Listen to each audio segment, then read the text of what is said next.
songs this morning. This one says, good morning, JD and Sunny FM crew. Welcome back, Jenny. Myself and wifey thank God for our 17th wedding anniversary that fell on 20th January 2024. Kindly play It's a Love Thing by BB Winans if you have it. Oh, we have it. We'll play it for you. Mama says, welcome back, JJD. Good morning. It's beautiful outside today. All creation testifies. God is faithful. God is good. And it's a good day when you have Mr. Joe Jackson in the studio of Sunny, 88.7 FM. Guys, we're good to go? All right. They say we are good to go. Good morning, Mr. Jackson. Good morning. It's lovely to be here today. Yes, great to see you. And, over the weekend, I was thinking about last year, and I need to say thank you to you. Because last year, my story was different. I remember the year before Start Right Conference, midway through the year, my pastor had sent me a message. Says, Jennifer, you said you were going to be saving so amount. Have you been doing it? Then it occurred to me I'd even stopped saving for months and I'd forgotten I was saving. But after our time with you last year, right from the studio to Start Right Conference, I realized I saved more cheerfully. When I got messages from my bank that says, okay, you've got to make a deposit today, I was happy to make a deposit. Like one of the messages I'll see is the key to survival is to eat, sleep, and invest with, and I'll just make my deposit. And so I saved less gradually. I was cheerful. And I was happy to have achieved my goal that I set. Congratulations. So thank you. Thank you so much, Mr. Jackson. Oh, that's great. Yeah. Actually, last year was great. It was exciting. And that's why I'm so excited about this year. Because last year was so, in a sense, I was almost overwhelmed with the response we got from our audience. We're live on Facebook. You can join us also on YouTube. I believe, yes, you can join it. And I'm really looking forward to this year. One of the messages I had last year was an interesting one. I just said to everybody that my message is to tell you that you've lost 50% of your purchasing power. You remember? Yeah, I remember. And that you have to make that adjustment. I just hope people did. because if you joined us, did you? Because this year has been about making adjustments, about the rising prices, about the difficulties, and your income's not going up. So, hello, if you are listening and you were there last week, hooray! I hope you are better adjusted than most Ghanaians are. And come this year, because again, we'll be talking about how to make way in this difficult economic circumstances that we're going through as a nation. Which leads me to why we chose this particular topic. For this year, debt management. Because you see, unfortunately, a lot of us, despite all the admonitions about make adjustments, adjust your income, save, my mother used to say something, and it was in a can, and I laughed it. Or say, "Afutu sakreni So, unfortunately, despite all we talked about last year, even if you remembered,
used to a certain income.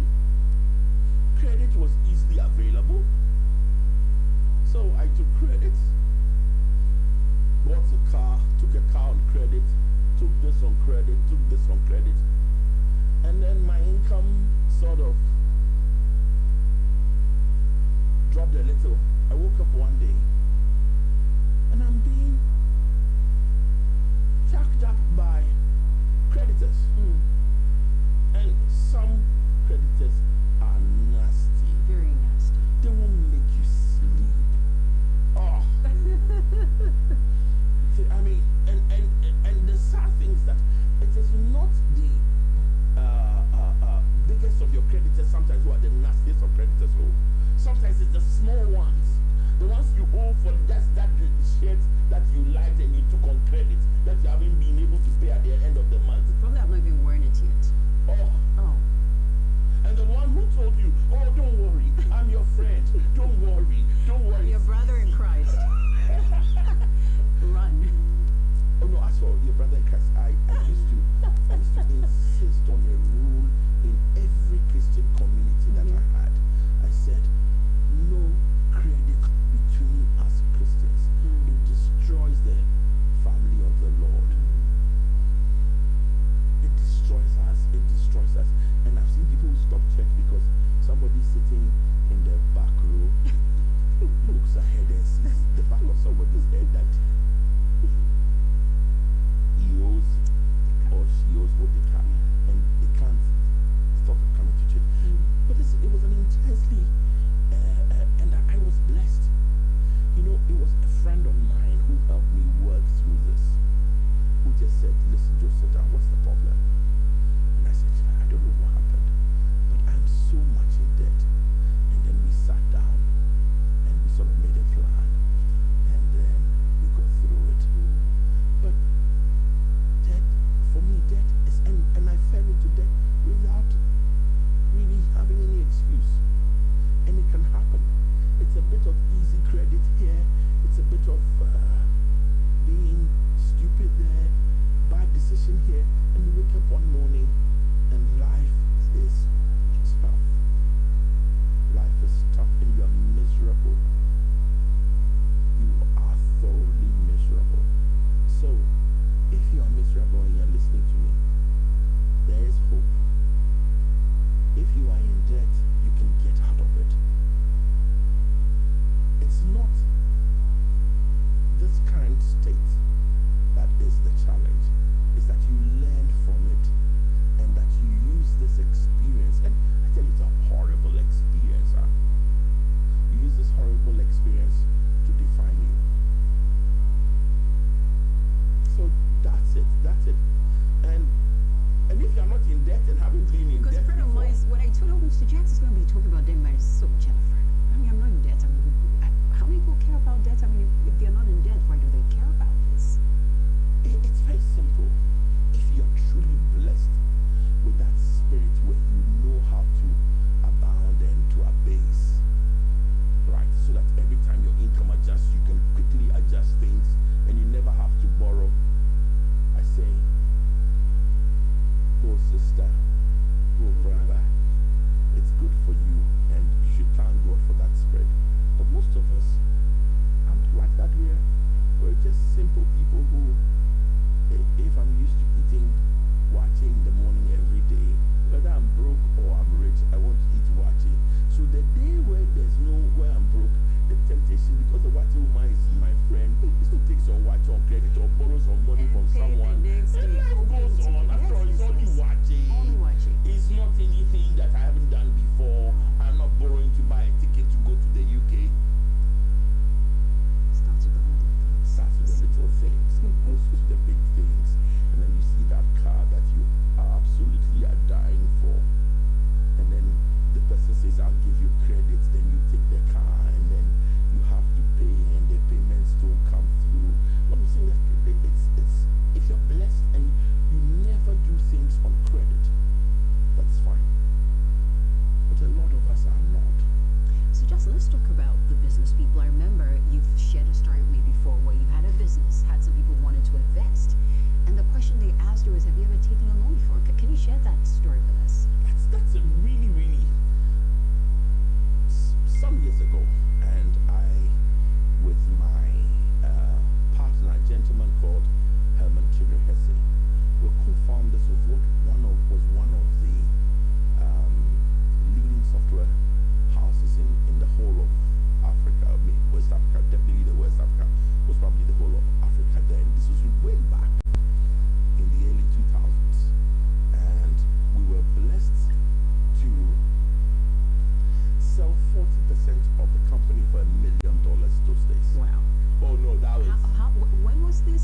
was in 2003. 2003. I remember 2003, December, just before Christmas, and I held a check for awesome. Wow.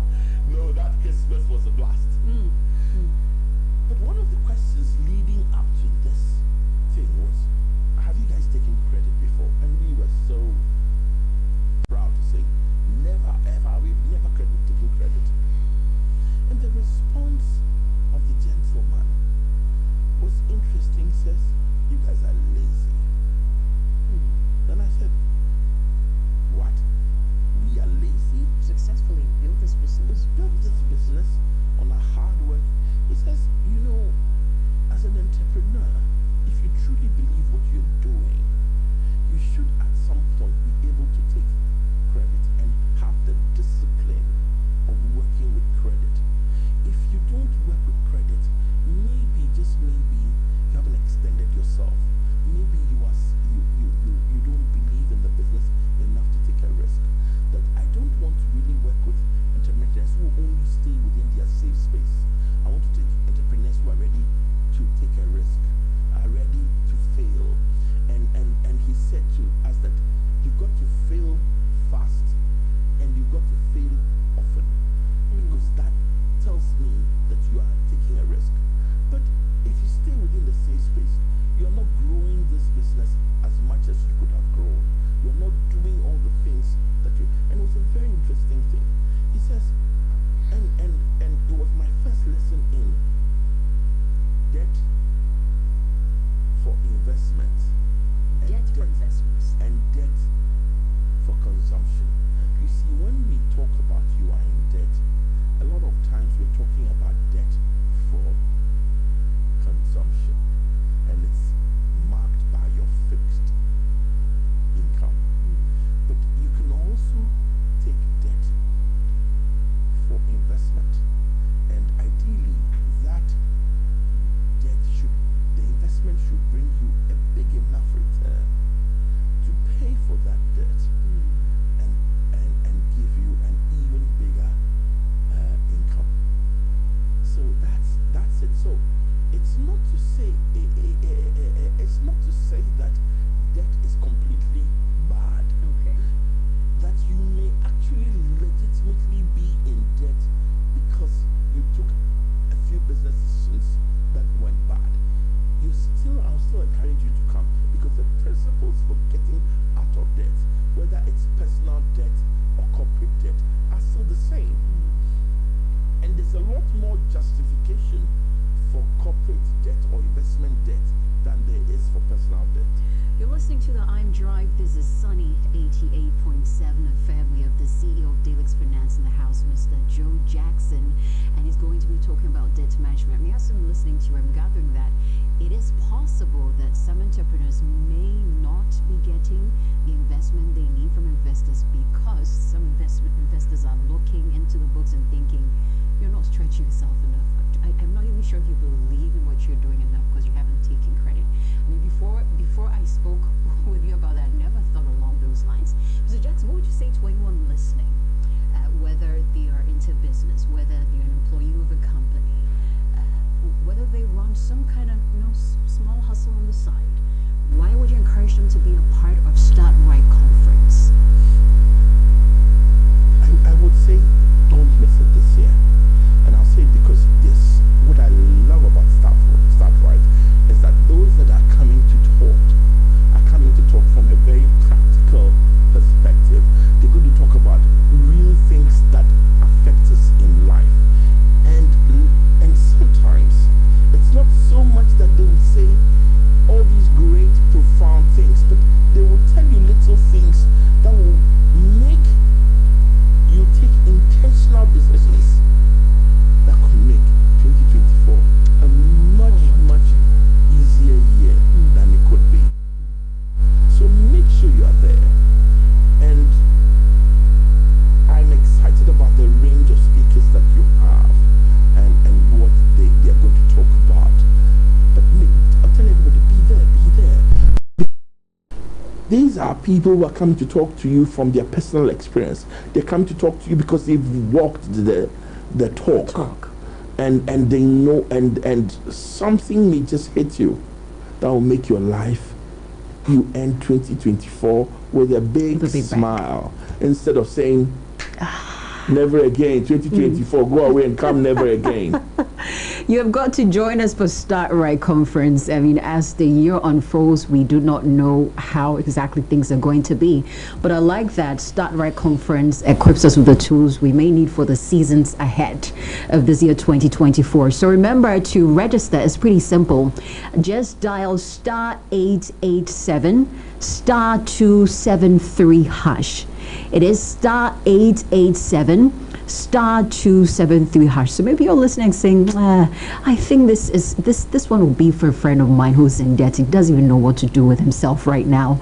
Can you tell them about Start Right Conference? Register at *887 *273#. So it's on the 27th of January. That's this coming Saturday, 8:30 a.m. sharp. We are there at the Lisa Hotel. Mr. Joe Jackson will be joined by Yawa Hansen Kwao. She'll be touching on personal development. Bright Lajip will also be touching on AI.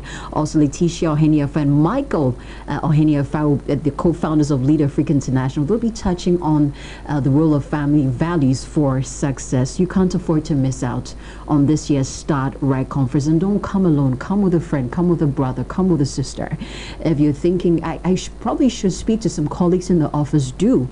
If you want a flyer to share, reach us via WhatsApp right now. We'd love to share it with you so you can share it with them.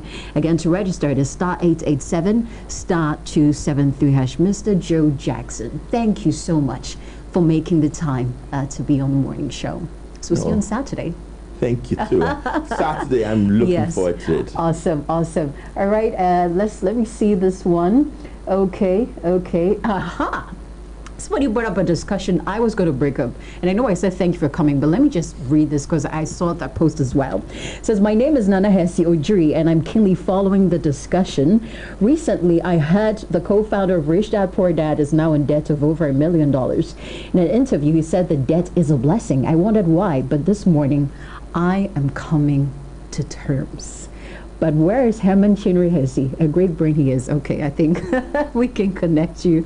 But definitely, I think when I saw that post, listening to Mr. Jackson, it definitely connects. Would you want to comment on that? Yes. I read that I read an article too, and I don't exactly agree with him. I think there are parts of that article that I'm not sure whether it was the slant of the writer. Or, here's what I say. If you are in debt because of an investment, it could be a blessing. If you are in debt personally, it's tough for me to call that a blessing. It's really tough to call. Because if I'm in debt over consumption, tough one. If I'm in debt over an investment, great. So why not join us at Start Right Conference at Nana Hesi Ojiri? Let's see you there, because definitely it looks like there are some more insights Mr. Jackson has to share with us all concerning debt and debt management. Stay with us right here on the iMDrive. Again, it's *887 *273#. Here is what participants from last year's Start Right Conference had to share. As an international person, I travel around. I've been to about 38 nations. I've done businesses to so many nations. And I have been moved by a few things that Yawa said. Because I realized not observing the international protocols has caused me to lose a lot of things.